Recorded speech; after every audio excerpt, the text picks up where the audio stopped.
Shalom bien-aimés et soyez les bienvenus à notre moment que nous appelons édification du corps du Christ. Comme le nom le dit, édification du corps du Christ, c'est un moment que nous prenons pour vous apporter la parole que le Seigneur a mis dans notre cœur pour votre édification. Alors aujourd'hui, le Seigneur nous a mis à cœur quelque chose que nous voudrions aussi partager. Mais avant d'y arriver, nous allons prendre une minute de prière. Éternel grand Dieu, nous te bénissons encore pour ces moments précieux que toi tu nous as donnés après que tu nous aies donné le souffle de vie. Merci Seigneur, ces moments nous les remettons entre tes mains afin que ton règne, le roi des rois, le tout-puissant, puisse gouverner tout ce temps du début jusqu'à la fin pour que ta parole soit livrée avec toute la puissance. Yahweh, merci parce que tu es là avec nous, comme tu avais promis que je ne vous laisserai pas seul, mais je serai avec vous jusqu'à la fin du monde. Merci Seigneur pour tout ce que toi tu as préparé pour nous comme pain spirituel à nous nourrir en ce moment. Au nom de Jésus, nous t'avons ainsi prié. Gloire à toi Seigneur, merci. Donc bien aimé, comme nous avons dit au commencement que c'était un moment que nous voulons prendre pour partager la parole de Dieu, nous assurant que le corps du Christ est édifié. Alors aujourd'hui, ce que le Seigneur a mis à cœur, c'est un passage qui est dans Actes des Apôtres. C'est l'histoire de la conversion de Saul, avant qu'il ne devienne Paul, que nous savons très bien. Il était d'abord Saul. Alors ici, nous allons essayer de partager l'histoire de sa conversion et en tirer ce que le Seigneur veut que nous puissions retenir. Donc le passage en soi se trouve dans Actes des Apôtres 22, de 1 à 21. Mais il y a trois références que nous voudrions nous baser sur. Ce sont Actes 9, 1 à 9, Actes 22, 1 à 21, Actes 26, 4 à 18. Donc nous allons tirer les versets dans ces trois références et nous mettons ces versets-là ensemble de manière que l'histoire se succède, les événements se succèdent jusqu'à la fin que nous allons conclure, selon que le Seigneur va nous gouverner. Donc on commence à lire. Avant que nous commencions, retenons que le nom de Paul est mentionné premièrement dans Acte 7, pendant la lapidation d'Étienne. Nous nous souvenons qu'Étienne était le premier victime, le premier martyr chrétien qui a été lapidé, pour des raisons que nous allons voir ici. Donc nous allons rapidement à notre lecture d'aujourd'hui. Acte 22, 1 à 21. Comme nous avons dit que nous allons insérer des passages qui viendront de Acte 9 et de Acte 22. Donc, à partir du premier verset de Acte 22, la Bible dit ceci: hommes, frères et pères, écoutez ce que j'ai maintenant à vous dire pour ma défense. Lorsqu'ils entendirent qu'il leur parlait en langue hébraïque, ils redoublèrent le silence. Et Paul dit: je suis juif, né de Tarse en Cilicie, mais j'ai été élevé dans cette ville-ci et instruit au pied de Gamaliel dans la connaissance exacte de la loi de nos pères, étant plein de zèle pour Dieu, comme vous l'êtes tous aujourd'hui. Alors, tirons maintenant Acte 9, 1. La Bible dit que cependant Saul respira encore la menace et le meurtre contre les disciples du Seigneur, se rendit chez le souverain sacrificateur et lui demanda des lettres.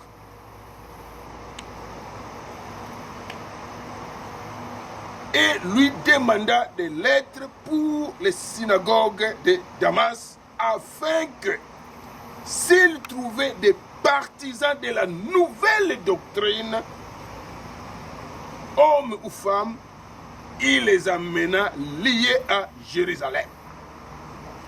Acte 22:4 dit, j'ai persécuté à mort cette doctrine, liant et mettant en prison hommes et femmes. Les souverains sacrificateurs et tous les collèges des anciens m'en sont témoins. J'ai même reçu d'eux les lettres pour les frères de Damas, où je me rendis afin d'amener liés à Jérusalem ceux qui se trouvaient là et de les faire punir. Comme j'étais en chemin et que j'approchais de Damas, tout à coup, vers midi, une grande lumière. Une grande lumière. Et dans Acte 26:13, ils ont dit cela de cette manière-ci. J'ai vu un chemin resplendir autour de moi et de mes compagnons une lumière venant du ciel et dont l'éclat surpassait celui du soleil. Nous tombâmes tous par terre. Et j'entendis une voix qui me disait en langue hébraïque, Saul, Saul, pourquoi me persécutes-tu? J'ai répondu, qui es-tu, Seigneur? Et il me dit, je suis Jésus de Nazareth que tu persécutes. Acte 9:5, ce qui est la clé ou le thème de notre partage, viendra dire, il te serait dur de regember contre les aiguillons. Alors je dis, que ferai-je, Seigneur? Il pose maintenant la question au Seigneur, que ferai-je? Après que Jésus l'ait dit qu'il te sera dur. Il te serait dur de regember contre les aiguillons. Voilà cette parole dure. C'est cette parole qui avait même transformé ma vie. Aujourd'hui, le Seigneur veut que nous puissions partager autour de cette parole, autour de cet avertissement, qu'il te serait dur de regember contre les aiguillons. Bien aimé, c'est une parole dure. Excusez-moi pour ceux qui ne... je voudrais le dire, je voudrais dire cette phrase, je voudrais dire cette phrase en un dialecte qui m'inspire beaucoup, qui m'a beaucoup parlé, qui m'a parlé un peu plus profondément. Excusez-moi pour les gens qui ne comprennent pas ce dialecte-là. C'est un lingala. Ça nous dit que ekozala somo obamba malikolo ya banzube. C'est ce que la Bible de Lingala parle à propos de ce passage. Il te serait dur de regember sur les aiguillons, de retomber sur les aiguillons. Alors Paul, très touché. D'abord, la Bible nous décrit que la lumière qui était tombée sur eux était plus que la lumière du soleil. Quand toi tu vois le soleil, tu ne peux même pas pointer, regarder, fixer tes regards sur le soleil. Pendant une seconde, tu ne peux même pas. Mais la Bible décrit ici que la lumière qui l'a frappé, lui et ses compagnons, c'était une lumière plus que la lumière du soleil. Alors, bien aimé, si nous devons commencer notre partage avant que nous continuions la lecture, je voudrais que nous revenions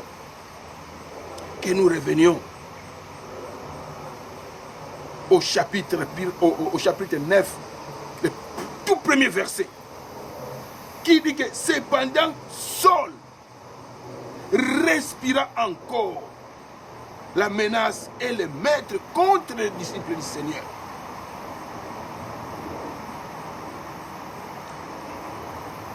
Et poursuivant au chapitre 2, au verset 2, au chapitre 9, toujours au verset 2, il vient de dire qu'il est parti jusqu'au souverain sacrificateur pour lui demander une lettre. Donc il est parti légaliser sa procédure d'aller punir les chrétiens, d'aller châtier les chrétiens, d'aller persécuter les chrétiens. Donc il est parti demander une lettre pour rendre officiel ces actes de mauvais traitement contre les chrétiens. Alors, l'endroit qu'il était en train de target, l'endroit qu'il était en train d'attaquer next, c'est Damas, la ville de Damas. Et la Bible va nous expliquer que la ville de Damas était à 200 km, donc une affaire de 126 miles pour les mesures américaines. À 200 km de Jérusalem. Et s'il faudrait faire ce trajet-là à pied, ça lui prendrait 7 à 8 jours. Mais zélé qu'il était, avec toute la force qu'il avait de la jeunesse, il devait se rendre là-bas pour aller, pour poursuivre. Parce que qu'est-ce qui s'est passé en ce moment-là, avant même que nous arrivions là-bas? Qu'est-ce qui s'est passé qui a fait que Étienne soit lapidé, soit tué? On parle ici de la nouvelle doctrine. Dans Acte 9.2, on parle de la nouvelle doctrine. Comme on dit, s'il trouvait des partisans de la nouvelle doctrine, qu'ils les saisissent et qu'ils les jettent en prison, qu'ils les persécutent. Et c'est la pagaille qui était à ce moment-là. Les chrétiens ont fui de Jérusalem. Ils ont quitté, ils devaient se réfugier quelque part. Les disciples sont éparpillés, en train de fuir la persécution, en train de fuir la mort, en train de fuir la prison. Et maintenant c'est Paul. Paul était une personne très considérée. Une personne très considérée. Voyez, s'il faudrait parler de Paul, il a dit ça dans la suite de notre passage, il va le dire lui-même, il va se présenter. En bref, il dira que il était descendant d'un père qui était romain. Et à l'école, il est parti à l'école de Gamaliel. À ce moment-là, Gamaliel, si tu as eu la chance de t'asseoir au pied de Gamaliel, d'être enseigné par Gamaliel, donc tu es parmi les gens considérables de la nation, un grand professeur de la loi. Et c'est ce que Paul avait fait. Il a appris de Gamaliel. Donc quand Paul se lève, c'est la terreur. C'est pourquoi il est parti même. Donc il était le leader de ce mouvement-là. C'est lui qui était en train de lead la persécution. Et il dit lui-même que quand on a persécuté Étienne, moi j'ai associé ma voix. Bien-aimé, voilà quand un puissant, un intellectuel se met maintenant à faire souffrir les gens. Voilà quand la science n'est pas associée à la conscience. Le monsieur se met, il va aller légaliser, il va prendre l'autorisation et la permission. La Bible dit qu'on lui a donné l'autorisation et la permission d'aller lier les chrétiens, torturer les chrétiens, punir les chrétiens. La Bible dit, il dit lui-même que dans l'excès de sa méchanceté, il va se poursuivre. Ils ont commencé à les exclure de la synagogue. Exclus. Ils ne peuvent plus avoir droit, ils ne peuvent plus avoir accès aux synagogues. Ils sont exclus. Non seulement exclus, il faut qu'on les poursuive. Là où ils vont, il faut les poursuivre. Une grosse erreur. Ils les ont exclus. chasser. Et maintenant, il faut les pourchasser. Oh Lord Jesus. Là où ils allaient, la Bible viendra dire, là où ils étaient partis, dans leur poursuite, dans leur refuge, là où ils allaient, ils apportaient toujours l'évangile. C'est ce qui a fait que l'évangile s'est répandu plus. C'est comme les enfants d'Égypte, les enfants d'Israël, quand ils étaient en Égypte, plus on les persécutait, plus on les faisait souffrir, plus ils devenaient puissants. C'est ça qui est arrivé. C'est ça qui s'est passé à ce moment-là. On a exclu, on a chassé et on pourchassait les partisans de la nouvelle doctrine. Qu'est-ce qu'ils appellent nouvelle doctrine? C'est la prédication, c'est l'évangile selon Jésus. Étienne a déclaré que c'est Jésus que vous avez persécuté. Les gens qui prêchaient Jésus, la véritable évangile, l'évangile, véritable évangile. Ces gens-là devaient être lapidés, devaient être tués. La persécution, l'oppression. Alors, c'est Paul maintenant, après avoir reçu la permission, l'autorisation, il s'est mis en chemin. Il s'est mis en chemin avec ses compagnons. Il avait des gens qui l'accompagnaient. C'est comme ses acolytes, c'est comme ses élèves, c'est comme ses soldats. Des gens qu'il formait, comment persécuter ces gens-là, comment combattre l'évangile, comment éliminer ceux qui veulent prêcher l'évangile, non selon leur modèle, non selon leur façon, non selon les théories des Sadducéens. Alors, Paul s'en va. Il disait même, il respirait la menace de tout ce qui sortait de lui. C'est la menace des chrétiens. Comment exterminer ces chrétiens? Comment faire taire la véritable évangile? Comment faire taire la vérité de Jésus? Alors, il s'est mis en chemin. La Bible dit, j'aimerais que nous lisions cela, au lieu seulement d'en parler, mais lisons cela. Nous sommes au niveau de Actes 22, au 6e verset. Paul vient de lui me dire que, comme j'étais en chemin et que j'approchais de Damas,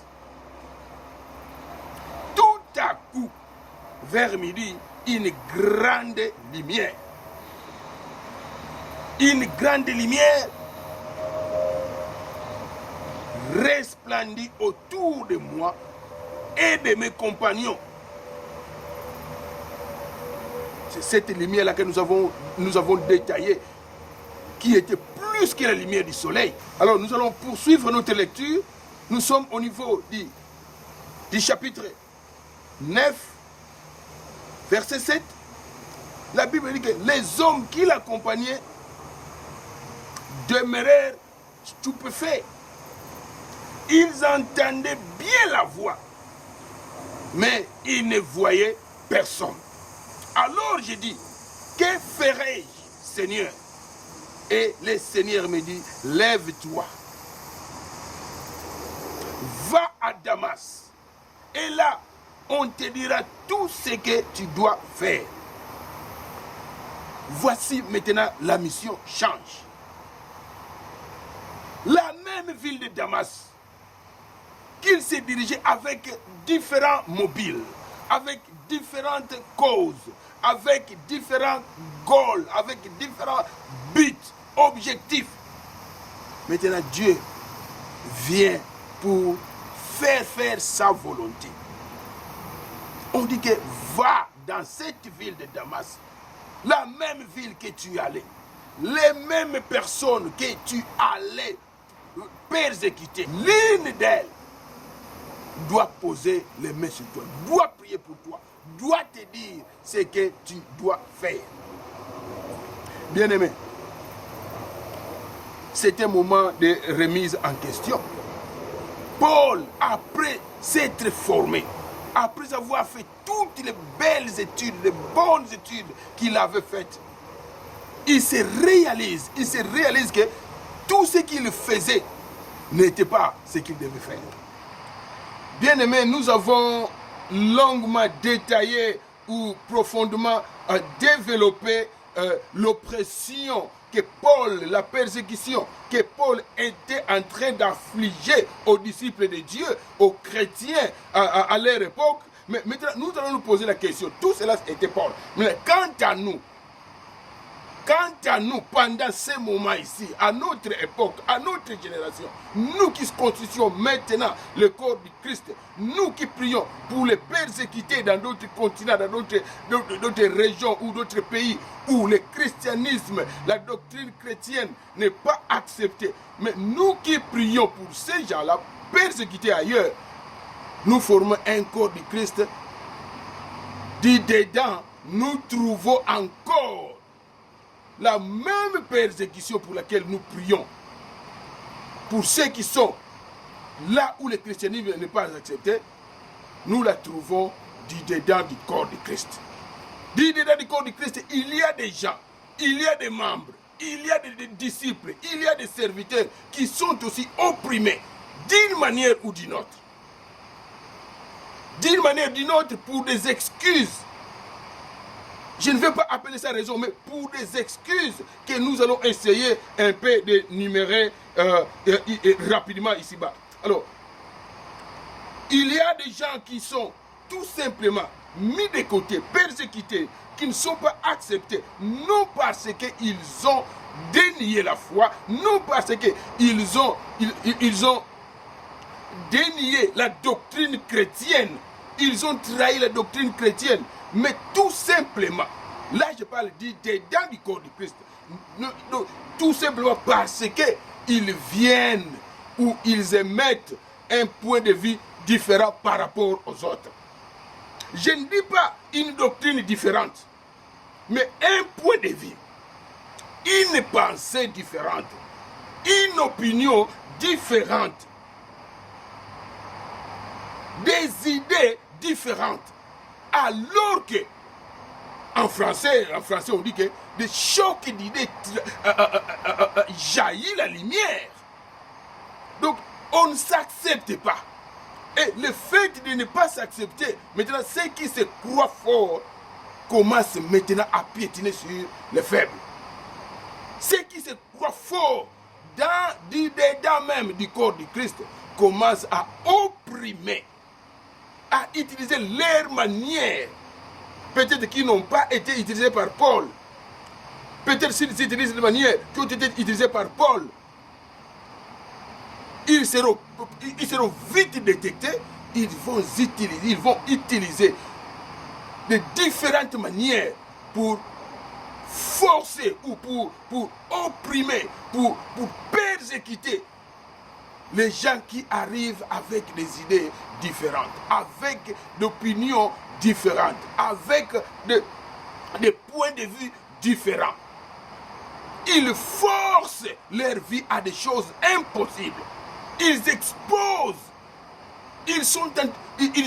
leur vie à des impossibilités. Ils sont coincés de manière qu'ils arrivent à give up. Et il y a même des âmes qui se perdent comme ça. Quand ils ne peuvent plus, ce qu'ils feront, tout simplement, ils vont se retirer. Et là c'est dit dedans du corps du Christ.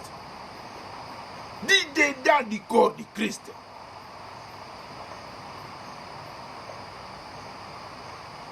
Alors que nous sommes tous gouvernés par le même esprit, tous gouvernés par le même esprit.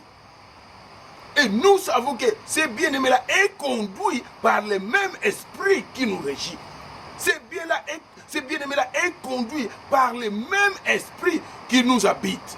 Le même esprit qui nous remplit. Le même esprit qui nous parle. Mais tout simplement, on ne veut pas accepter son point de vue. On ne veut pas accepter sa façon de voir les choses. Qui n'est pas contre Dieu, qui n'est pas en dehors de la volonté de Dieu. sa façon qui ne détruit pas la doctrine, qui ne détruit pas nos croyances chrétiennes. On ne s'accepte pas. Bien que tu sois right, bien que tu sois dans le bon chemin, bien que tes idées soient constructives, mais tout simplement, tellement que ce n'est pas vu de la même manière avec celui qui peut se retrouver plus puissant que toi, plus influent que toi, tu te retrouves comme victime, tu te retrouves comme martyr. Tu te retrouves comme martyr alors que tu apportes des conseils, tu apportes de très bons conseils. Bien aimés, sachons que nous qui sommes dans une position de leadership, une position de diriger peut-être un groupe, une congrégation, de diriger une église locale, si on doit aller jusqu'à ce point-là, nous devons savoir que Dieu nous parle d'une manière ou d'une autre. Dieu nous parle d'une manière ou d'une autre. Et il peut utiliser, il peut se choisir qui il veut pour nous apporter un message, pour nous apporter un éclaircissement quelque part, pour nous apporter une lumière, pour apporter une idée constructive. Et la meilleure qualité d'un conducteur, la meilleure qualité des responsables, même dans nos maisons, nous qui conduisons des foyers, même à ceux qui ont eu la chance dans le monde professionnel de conduire une équipe, que vous êtes élevé dans un niveau de management ou un niveau de supervision, où tu présides une compagnie, tu es président, donc tu es en train de conduire un groupe. Sachons toujours que l'esprit d'écoute, c'est la meilleure qualité. C'est la meilleure qualité qu'un leader peut avoir. Quand tu écoutes les gens que toi tu conduis, tu feras moins d'erreurs. On ne te dit pas, on ne te recommande pas d'écouter tout et d'appliquer, directement d'appliquer. Non. Mais écoute, digère, prie. D'ailleurs, nous allons rapidement lire un passage qui va nous éclairer en cette matière-ci. Nous savons tous que Moïse a été choisi pour conduire les enfants d'Israël à la destination, à la terre promise. De les sortir de l'esclavage, de la persécution, de la souffrance, et les amener dans la terre promise, vers la terre promise. Je dis maintenant vers la terre promise parce que ce n'est pas lui qui les a fait entrer, c'était quelqu'un d'autre. Mais c'est lui qui était désigné par Dieu. Mais la personne est désignée par Dieu. La personne qu'on a assignée une tâche bien précise, il a toujours écouté des conseils. Et nous verrons un passage qui dit clairement, qui montre clairement comment Moïse a écouté un conseil qui lui a beaucoup aidé dans l'accomplissement de sa mission, dans l'accomplissement de la tâche que Dieu lui a confiée. Alors, c'est dans Exode 19, 14. La Bible nous dit, le beau-père de Moïse vit tout ce qu'il faisait pour le peuple et dit, que fais-tu là pour ce peuple? Pourquoi sièges-tu tout seul et pourquoi tout le peuple se présente-t-il devant toi, depuis le matin jusqu'au soir? Moïse répondit à son beau-père, c'est que le peuple vient vers moi pour consulter Dieu. Quand ils ont une affaire, ils viennent vers moi. Je juge entre les parties et je fais connaître les prescriptions de Dieu et ses lois. Le beau-père de Moïse lui dit, ce que tu fais n'est pas bien. Écoutez-moi, bien-aimé. L'homme à qui on a confié la mission de conduire les enfants d'Israël, par Dieu, directement, c'est Dieu qui lui a confié la mission directement. L'homme que Dieu a confié directement la mission de conduire son peuple. Mais en plus, il avait toujours besoin des conseils des gens. Dans dans la façon de faire, dans la façon journalière de conduire les affaires, il avait toujours besoin d'écouter les conseils des gens. Et son beau-père lui a clairement dit que ce que tu fais, là c'est au verset 17, ce que tu fais n'est pas bien. Si cette phrase, tu prononces à certains leaders dans ce monde, on va te couper la tête. Nous apprenons qu'il y a des leaders. Un président, je ne vais pas citer le nom, qui a éliminé ses membres directs de famille. Son oncle, il l'a éliminé. Un autre placé aussi de l'armée, son oncle à lui, il l'a éliminé. Parce qu'il lui a apporté un conseil constructif. Il l'a éliminé. Mais suivons l'histoire. Le beau-père de Moïse lui dit, ce que tu fais n'est pas bien. Tu vas t'épuiser toi-même et tu vas épuiser ce peuple qui est avec toi. La façon que tu fais épuise le peuple. La façon que tu agis, que tu cherches à appliquer la mission que Dieu t'a donnée n'est pas bien. Tu vas t'épuiser. Tu ne vas pas atteindre la destination. Tu ne vas pas atteindre le but. Ici, c'est l'homme que Dieu a confié la mission que cette remarque est donnée. Dieu lui a donné cette mission-là. Il a écouté Dieu. Moïse écoutait Dieu. Il écoutait Dieu. Il a vu le dos de Dieu. Il a vu la gloire de Dieu. C'est ce Moïse-là. Quand il demeurait longtemps dans la présence de l'Éternel, il vient, les gens ne peuvent même pas le regarder. À cause de la gloire. C'est même Moïse, devait écouter les conseils des gens. L'esprit de l'écoute. L'esprit de l'écoute va t'épargner que tu sois épuisé. L'esprit de l'écoute va épargner ta famille d'être épuisée. Les gens que tu conduis au boulot, dans le ministère, dans l'église de Dieu, ils seront épargnés de beaucoup de conséquences si toi, comme leader, tu écoutes. Si Paul avait écouté, comme j'ai dit, Dieu nous parle d'une manière ou d'une autre. Si Paul écoutait l'Éternel, s'il avait écouté ce que Étienne lui avait dit avant de mourir, quand il le lapidait, s'il avait écouté, il n'aurait pas été frappé dans sa mission d'aller attaquer d'autres disciples. Et l'équipe qu'il avait, c'est ça les conséquences. Et l'équipe qu'il avait, ils ont vu les malheurs. D'ailleurs, ce sont eux qui l'ont amené.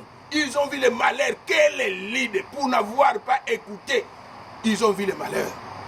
Ils ont vu, ils étaient témoins des malheurs que les leaders étaient en train de vivre. Poursuivons l'histoire, bien-aimés. Alors, le beau-père de Moïse vient de dire, nous sommes maintenant au niveau du verset 18, tu vas t'épuiser toi-même et tu vas épuiser ce peuple qui est avec toi. En effet, la tâche est trop lourde pour toi. Tu ne pourras pas la mener à bien tout seul. Oh Lord Jesus, thank you. Tu crois que you can make it by your own. You cannot. Dieu a fait des uns. La Bible nous dit clairement, il a fait des uns ceci et des autres cela. Dans le corps du Christ, you cannot make it by your own. You cannot make it yourself. You cannot. That's why it's called body of the Christ. Corps du Christ. Nous sommes des différents membres. Tu dois accepter les autres. Tu dois accepter les idées des autres. Tu dois considérer les autres. Tu dois être prêt à deal with les idées contraires à ta pensée. Pas les idées contraires à Dieu. Pas les idées contraires à la doctrine de Jésus. Mais les idées contraires à ta pensée, à toi. À ta façon de concevoir, de voir les choses, de faire les choses. Les refus d'écouter. Les refus de considérer les autres. C'est ça qui affaiblit le corps du Christ. C'est ça qui amène la naissance de beaucoup d'églisettes. L'ouverture de beaucoup d'églisettes. Les chrétiens, le nombre de chrétiens ne se multiplie pas. Le nombre d'églisettes se multiplie. Voilà. Au lieu que nous soyons animés d'un même esprit. Esprit là avec un majuscule. Donc l'esprit de Dieu. Puisque à tout moment, nous sommes dans des divisions. Nous sommes dans l'oppression. Nous sommes en train d'opprimer les autres. Nous ne sommes pas animés par l'Esprit de Dieu. Nous ne sommes pas conduits par l'Esprit de Dieu. À tout moment qu'on refuse d'écouter les autres, considérer les autres, alors qu'ils sont conduits par le Saint-Esprit, alors qu'ils sont envoyés par le Dieu qui t'a désigné, qui t'a donné cette tâche-là, à tout moment que nous refusons de les écouter, nous ne sommes pas conduits par Dieu. Et la suite le montre. Bien-aimé, fais un peu cet examen-là de conscience. Comme la Bible dit, examine-toi toi-même. Essaye de t'examiner toi-même. Essaye de revoir les choses dans ta pensée. Recall, comme on dit en anglais, recall. Souviens-toi, ramène dans ta pensée la dernière fois que toi tu as refusé d'écouter les conseils des gens, d'amener les conseils que les gens t'ont donnés, de les amener à Dieu dans la prière pour voir ce que tu devais faire.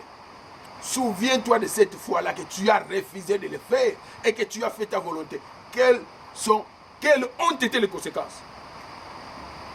Sois franc, sois honnête avec toi-même. Assois-toi, fais cet examen-là de conscience. Ou à toute fois que tu refuses de considérer ce que les autres te disent, tu refuses de demander Dieu si ces gens-là t'ont apporté un message qui vient de Dieu ou pas. Toutefois que tu manques de le faire ou tu refuses de le faire, quelles ont été les conséquences? Tu te souviendras que les conséquences ont été néfastes. Pour ne pas invoquer fatal, les conséquences ont été néfastes. Et ce sont les autres qui en payent souvent ou plus. Parce que le problème, c'est quoi? Le problème, l'équipe que Dieu nous donne, les gens que Dieu nous donne pour conduire, ils sont disposés. Ils sont disposés pour être conduits. Ils sont obéissants. C'est pourquoi Jéthro, donc le beau-père de Moïse, viendra dire que tu vas t'épuiser toi et le peuple que tu as. Parce qu'ils savent que le peuple suivra. Comme les Anglais disent, follow the leader. Le peuple suivra le leader. Mais voilà le danger que le peuple va courir. Si toi tu n'as pas écouté, si toi tu ne veux pas développer l'esprit d'écoute, tu ne veux pas écouter, tu ne reçois pas, tu n'es pas réceptif. Tu n'es pas réceptif. Alors que ici, le beau-frère de Moïse, il dit clairement que you won't make it by your own. You cannot make it alone. Parce que les habilités que tu auras besoin ont été données à une personne autre. C'est un Dieu de diversité. Il a fait des autres ceci, il a fait des uns ceci, il a fait des autres cela. S'il a fait de toi ce que toi tu es, il a fait des autres ce qu'ils sont. C'est pourquoi on parle de corps du Christ. Corps du Christ, bien-aimé. Pourquoi vas-tu te fatiguer? Dis haut en bas, tu veux tout faire.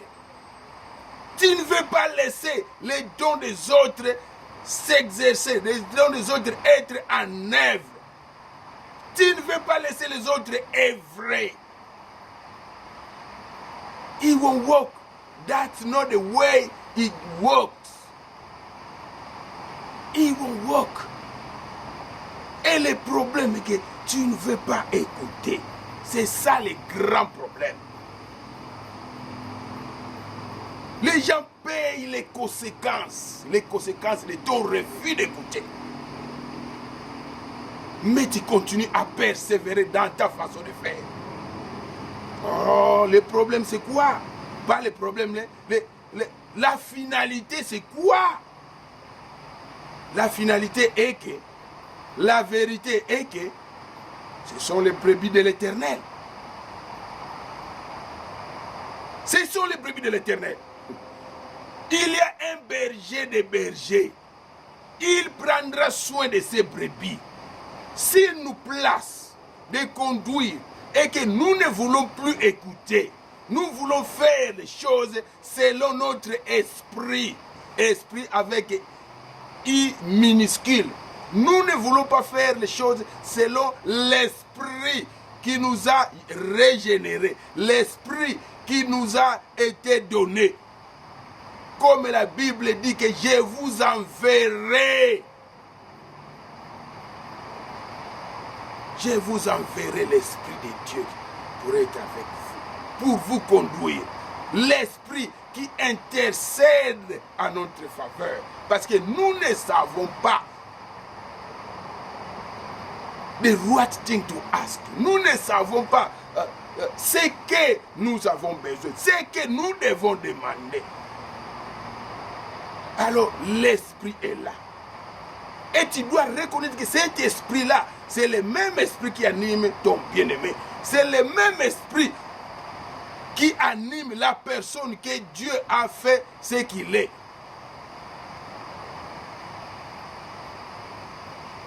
La Bible dit, pour l'édification du corps du Christ. Ce n'est pas pour toi, mais c'est pour le corps du Christ. Ce n'est pas pour ton plaisir ou pour ta satisfaction que tu dois laisser les dons s'exercer, que tu dois laisser les autres exercer leurs dons. C'est pour l'édification du corps de Christ. Pour l'édification du corps de Christ. Vous avez tous cette mission-là. Et toi, tu as été désigné peut-être quelque part pour conduire les gens avec qui vous devez accomplir la même mission. Ne détourne pas la mission. Ne détourne pas la mission. C'est une mission d'ensemble. Toi, tu n'as qu'une portion, une partie que tu dois jouer. Tu n'as qu'à apporter ta part. Quelqu'un d'autre aussi a apporté sa part. Tu ne dois pas empêcher l'autre à apporter sa part pour le corps du Christ, à l'édification, à la bonne marche du corps du Christ. Continuons avec notre passage. La Bible dit que tu vas t'épuiser toi-même et tu vas épuiser ce peuple qui est avec toi. En effet, la tâche est trop lourde pour toi. Elle est lourde, elle va te fatiguer, la tâche va te vieillir. Et tu meurs, la tâche reste. Parce que tu essayes d'amener une tâche que tu ne peux pas. Ouais. Tu ne pourrais pas l'amener à bien tout seul. Oh bien-aimé, j'ai pris vraiment que tu prennes le temps. Que tu prennes un tout petit temps. To go over this chapter. Même si tu ne lirais pas tous les chapitres, mais c'est seulement 10 versets que nous allons rapidement développer là. Exode 19, de 14 à 21, à 24. Si tu veux aller loin, merci. Si tu veux lire tous les chapitres, gloire à Dieu. C'est pour ta compréhension. La tâche est trop lourde pour toi seul, bien-aimé. Tu ne pourras pas l'amener à bien tout seul. Tu ne peux pas aboutir au résultat, au bon résultat escompté à toi seul. Et quand tu aboutis à un résultat, ne te glorifie pas. C'est tout le monde qui a apporté sa part. C'est tout le monde. On va continuer. Maintenant, écoute-moi. Là, c'est le beau-père de Moïse qui continue à parler. Maintenant, écoute-moi. Je vais te donner un conseil et que Dieu soit avec toi. Lord Jesus. Je vais te donner un conseil et que Dieu soit avec toi. Je vais te donner un conseil, mais que l'Esprit de Dieu soit avec toi pour recevoir ces conseils, pour développer l'esprit d'écoute. Les choses qui s'est passées quand Noé est en train de construire l'arche, en train de crier, venez, venez, le déluge arrive, venez. Dieu m'a donné la responsabilité de vous apprendre que le déluge arrive. Nous devons construire l'arche pour nous réfugier là-bas quand il y aura l'eau partout. Les gens se moquaient. Les gens se moquaient de nous. Tout comme à l'écoute de ce message, il y aura des gens qui vont se moquer. Ils vont se moquer. Ils se diront, qu'est-ce qui est en train d'arriver à frère Raph? Et il y a même d'autres par audacité, par profondeur de perdition. Perdus qu'ils sont, mais ils ne savent pas, ils ne reconnaissent pas. Ils disent que c'est l'enfance de Facebook. Vos bruits que vous êtes en train de faire au Facebook, ils appellent ça bruit.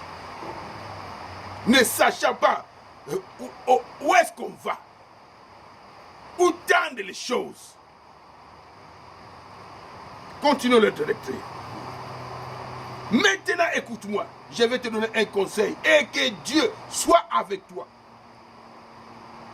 Sois les représentants du peuple auprès de Dieu et porte les affaires devant Dieu. Il dira, maintenant écoute-moi, je vais te donner un conseil et que Dieu soit avec toi. Sois les représentants du peuple auprès de Dieu et porte les affaires devant Dieu. Enseigne-leur les prescriptions et les lois, fais-leur connaître les chemins qu'ils doivent suivre et ce qu'ils doivent faire. Choisis parmi tous les peuples des hommes capables. Là, il commence son conseil maintenant, au verset 21. Choisis parmi tous les peuples des hommes capables qui craignent Dieu. Thank you, Lord. Des hommes capables qui craignent Dieu. Des hommes intègres, ennemis du gain, malhonnêtes. Jesus Christ. Choisis parmi les peuples des hommes capables qui craignent Dieu. Des hommes intègres, ennemis du gain, malhonnêtes. Établis-les sur eux comme chefs de milliers, de centaines, de cinquantaines et de dizaines. Ce sont eux qui jugeront le peuple de manière permanente. Ils porteront devant toi toutes les affaires importantes et jugeront eux-mêmes les petites causes. allège ta charge et qu'il la porte avec toi. Bien-aimé, allège ta tâche. Allège ta tâche, bien-aimé. Tu commences à piquer des crises dans l'exercice de ta tâche. Tu commences à développer des high blood pressure dans l'exercice de ta tâche. Allège ta tâche. Laisse les gens.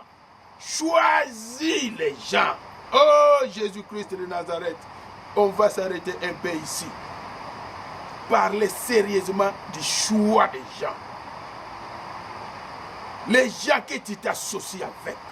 Les gens qui t'entourent pour accomplir la mission de Dieu. C'est la mission de Dieu. Comment tu peux chercher à accomplir la mission de Dieu alors que tu aimes les gens? Non, pas aimer. Dieu veut que nous aimions les gens. Mais tu t'associes, tu aimes t'associer dans l'exercice de tes fonctions, dans l'exercice de l'accomplissement de la tâche. Toi, tu prends les gens malhonnêtes qui ne craignent même pas Dieu, qui ne connaissent pas Dieu. Ah, don't take me wrong here. Don't take me wrong. N'allez pas dire non, lui il croit que, non. Je ne suis pas, c'est le sang qui me sanctifie. Mais il y a des choses, il y a des qualités que tu dois les avoir to handle some stuff. Tu dois les avoir pour bien mener une responsabilité. C'est pourquoi tu ne peux pas, tu n'arrives pas à donner un rapport pendant une... Tu n'arrives pas à donner un rapport honnête parce que tu ne t'es pas entouré de gens honnêtes. Tout ce qui se passe là, c'est la malhonnêteté. La malhonnêteté. La malhonnêteté. Rien d'autre que la malhonnêteté. Bien-aimé, enfant de Dieu, que donneras-tu en échange avec ton âme? Si toute ta maison, tous tes avoirs sont fruits de gains malhonnêtes. Serviteur de Dieu, tu fais vivre même la malhonnêteté aux enfants de Dieu. Ils en souffrent. Les enfants de Dieu sont remplis de blessures internes à cause de ta malhonnêteté. Des gens sont en train de pleurer dans la misère que ta malhonnêteté a causée.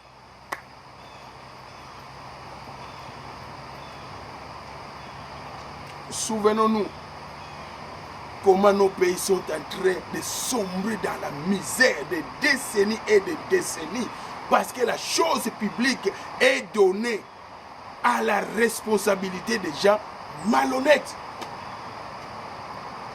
Prenons l'exemple du Congo. Toutes ces années-là que le Congo a été plongé dans la malhonnêteté. Toutes ces années-là que les pays africains ont été plongés dans la misère.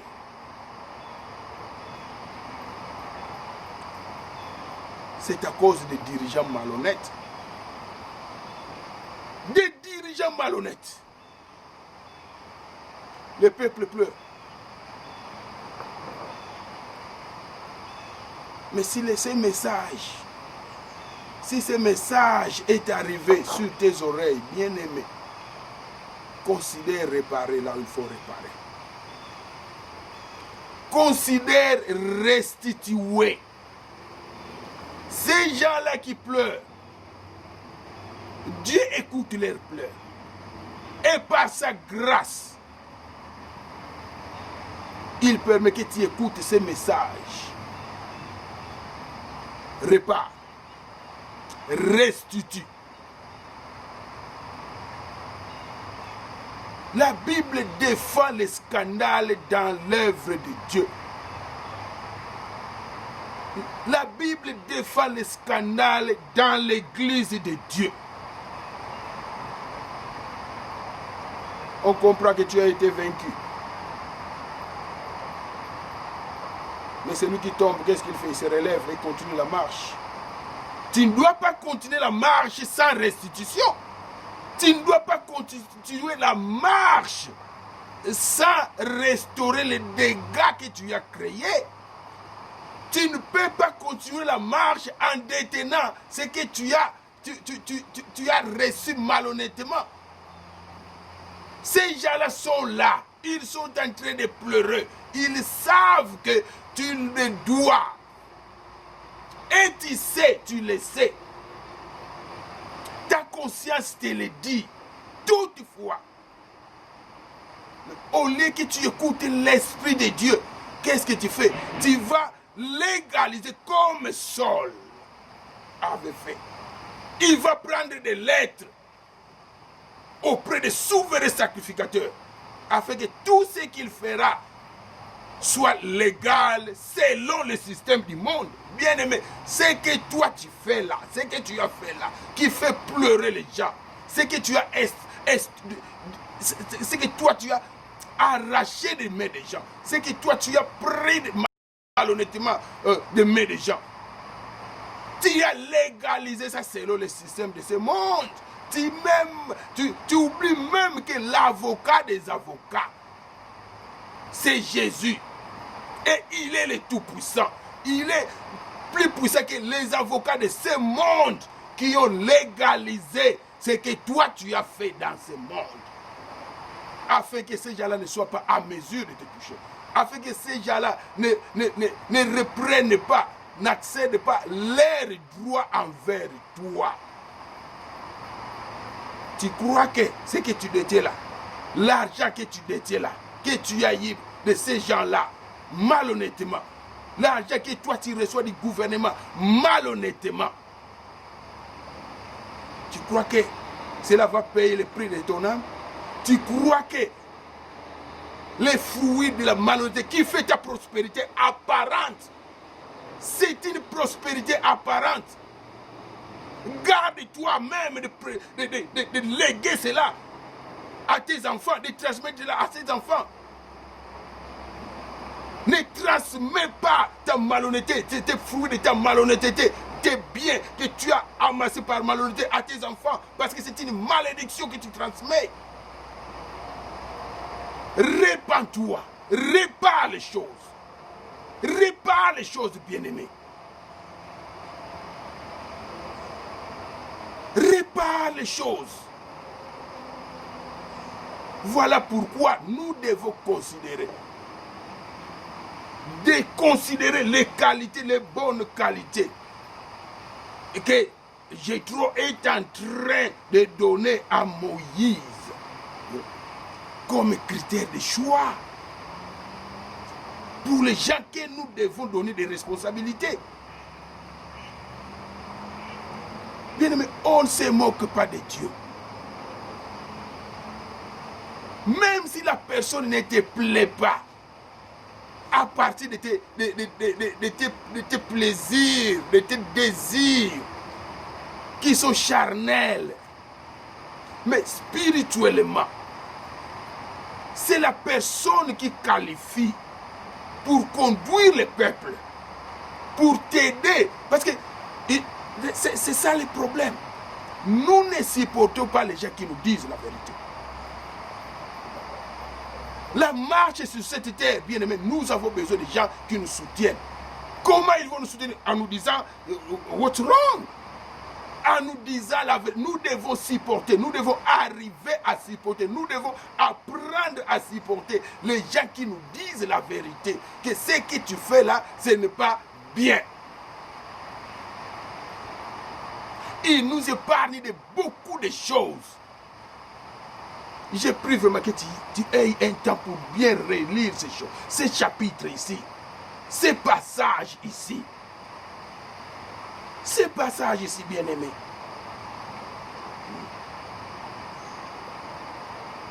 Donc là, on parle de cette qualité-là, de l'esprit de l'écoute. L'écoute.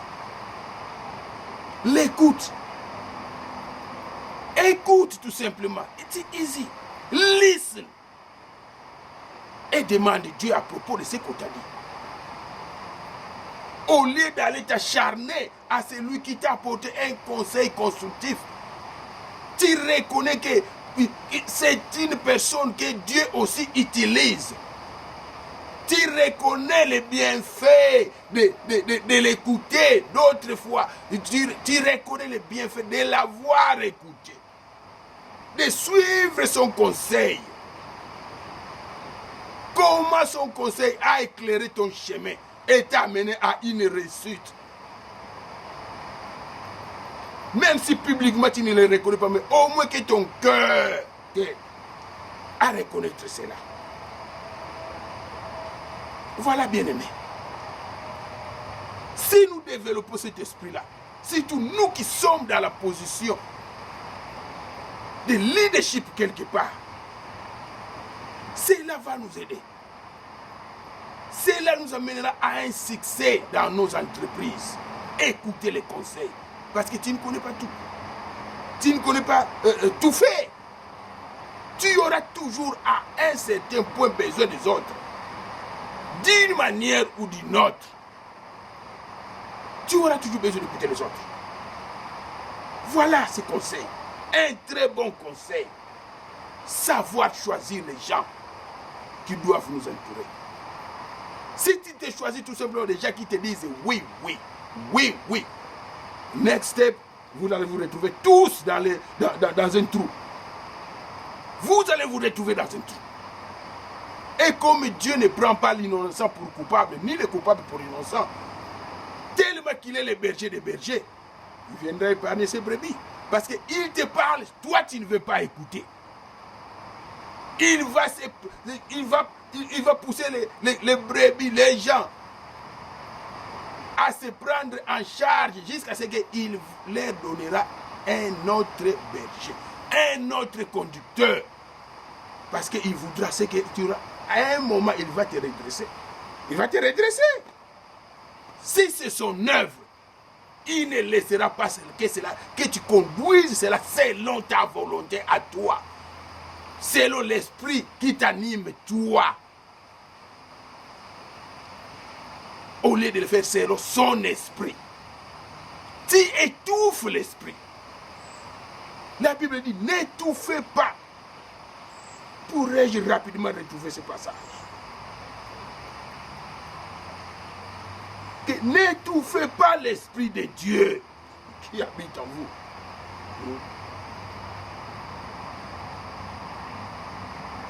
N'étouffez pas. Ah, voilà. C'est dans 1 Thessaloniciens 5. La Bible dit, n'éteignez pas l'esprit. Ne méprisez pas les prophéties. Mais examinez toutes choses. Retenez ce qui est bon. Abstenez-vous de toute espèce de mal. Quand les gens te parlent, ne rejette pas tout. Prends un temps, prie pour cela. Quand un message t'arrive, on vient t'informer que, ah bien-aimé, j'ai eu un message pour toi. Une prophétie tombe pour toi. La Bible te conseille, ne rejette pas. Mais examine. Parce que tu as quelque chose à retenir. Mais toi, qu'est-ce que tu fais? Tu prends, tu rejettes en bloc. Ouh. Et les messages, et les messagers, tu rejettes en bloc. Ouh. Tu n'as pas le temps. Tu n'as pas le temps d'écouter les autres. Le next step, qu'est-ce qui va arriver? Avec ceux qui sont là, vous allez tous vous retrouver à un full stop. Full stop. Dieu récupère la situation, il le redresse d'abord. C'est ce que tu ne veux pas. Que cela arrive pour toi.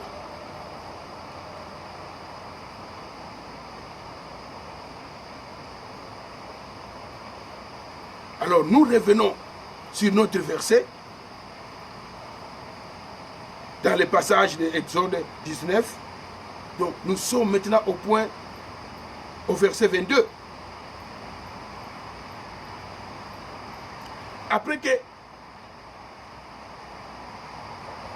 après qu'on ait conseillé Moïse de choisir des gens parmi le peuple, des gens, non seulement des gens, mais des gens qui craignent Dieu, des hommes intègres.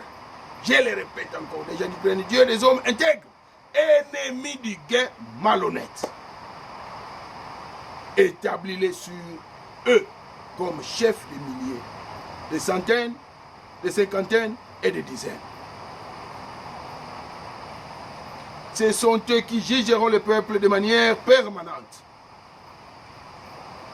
Ils porteront devant toi toutes les affaires importantes et jugeront eux-mêmes les petites causes. Bien-aimé.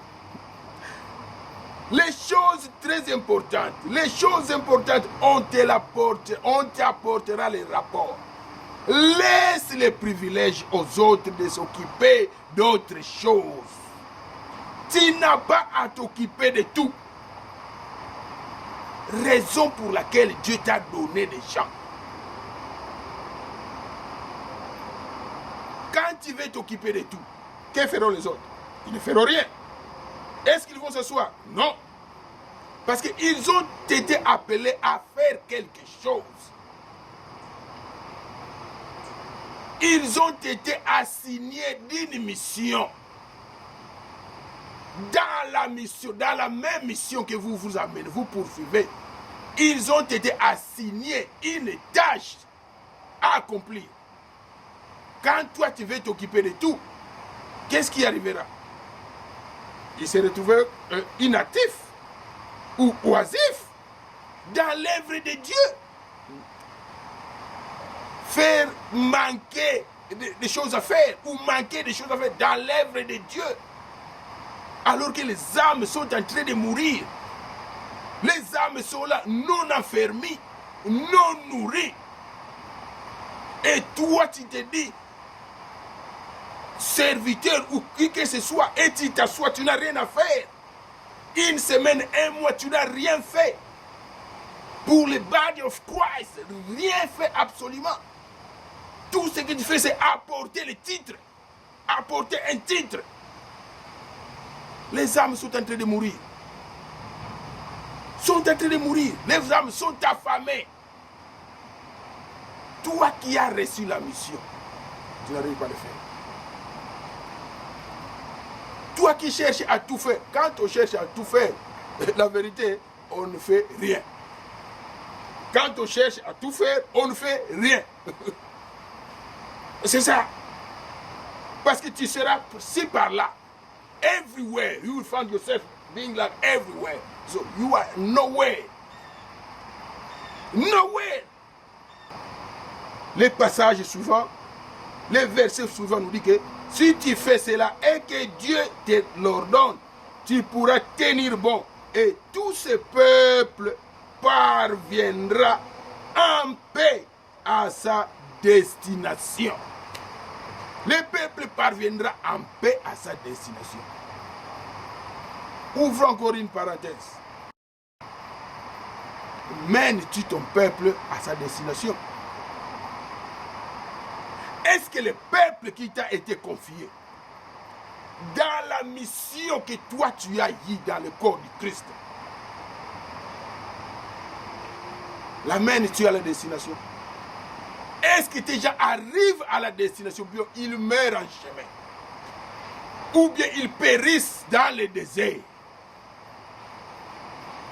Ou bien ils sont là accroupis sous la misère, alors qu'il y a une terre promise devant eux, alors qu'il y a une destination qui les attend, et que les leaders doivent step in avec les troupeaux dans la destination. Mais pour n'avoir pas écouté, quelque part, n'avoir pas écouté le conseil qui nous a été prodigué, le peuple manque la destination. Le peuple manque la destination parce qu'on n'a pas tout simplement écouté ce qui nous a été prodigué comme conseil. Alors la Bible dit que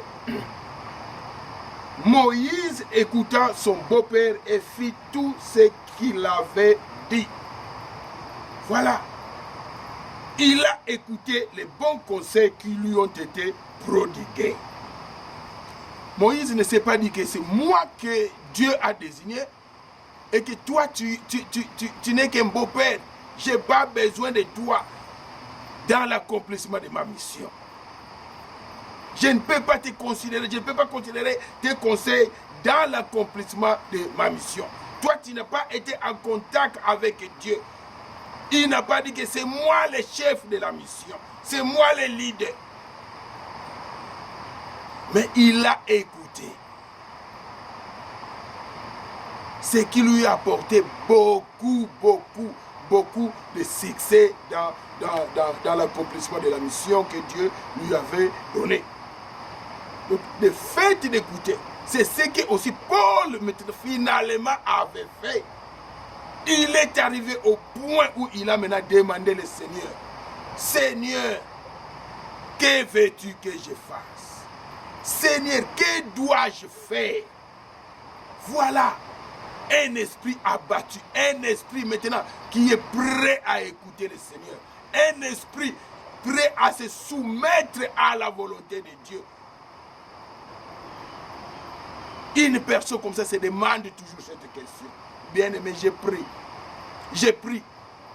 C'était même le but de tout ce que nous avons fait. Le but de ce message, c'est de vous amener à ce point-là, de vous demander que dois-je faire. J'ai pris qu'après que tu aies écouté ce message, que tu prennes un temps de méditation pendant lequel tu vas, pendant ce temps-là, pendant cette méditation-là, tu vas te poser la question de savoir que dois-je faire? From here, what do I have to do? Bien-aimé, as-tu été appelé à apporter la lumière dans la vie de ces gens-là ou tu as été appelé à les persécuter, à les opprimer, à les coincer, à les mettre de côté? Ils sont en train de pleurer là où ils sont, dans la position que toi tu les as placés, ils sont en train de pleurer. Et chaque pleur constitue une prière à Dieu. Ça constitue une prière à Dieu. Il va descendre, il écoute. Et il se mettra en chemin pour les délivrer. Comme il a fait. Il te serait dur de regimber sur les aiguillons. Il te serait dur de regimber sur les aiguillons. Que le Seigneur nous bénisse. Merci.